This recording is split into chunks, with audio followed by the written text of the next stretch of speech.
This is Wits. I'm John Moe, reading from That Is All. Here's John Hodgman. Yeah, I'm right here with you, John. I know who you are, and I know where we are. I haven't seen you in a while, so I need to make sure. I do need to be constantly reminded where I am. It's true.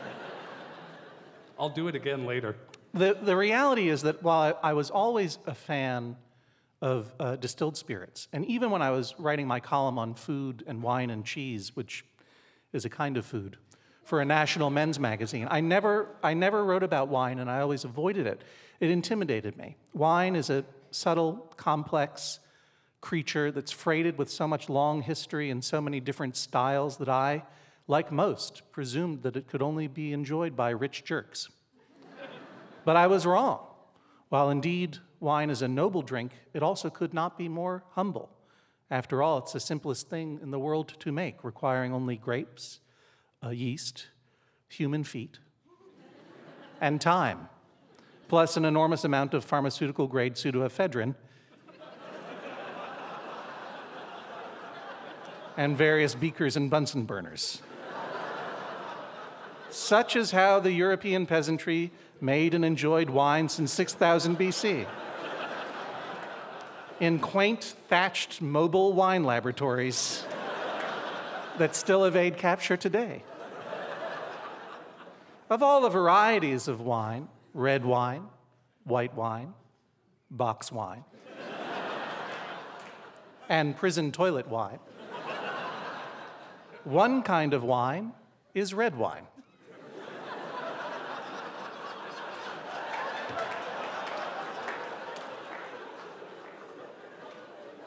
Red wine, named for its color,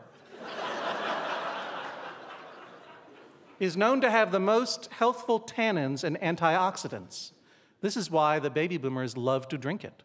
For doctors agree, if you drink one glass of red wine every day, you will become immortal. And you will also gradually transform into Francis Ford Coppola.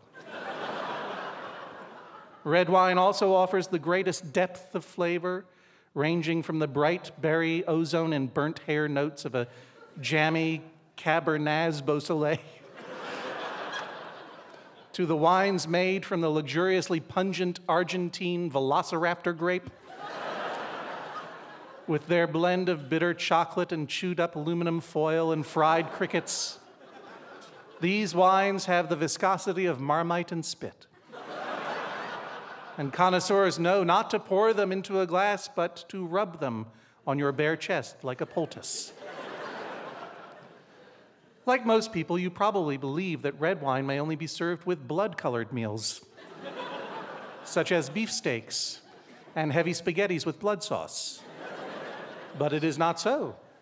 Red wines also complement meaty steak fish like tuna or thick fish. And they even go surprisingly well with some vegetarian entrees, such as flesh salad. Some famous people who enjoy red wine include Val Kilmer,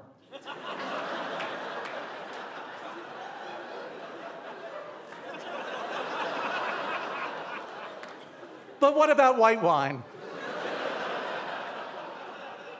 White wine, a general term for any wine made from ghost grapes, that is to say, grapes that have died and come back as ghosts.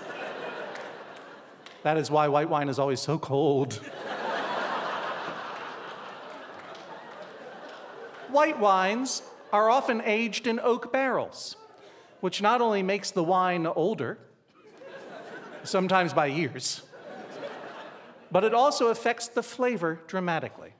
Chardonnay, in particular, is famous for its oaky, barrel-y flavors. And that is why when you drink it, you feel like you are licking wooden furniture that has been made out of headaches. John Hodgman, reading from his book, That Is All. This is Wits. I'm John Moe.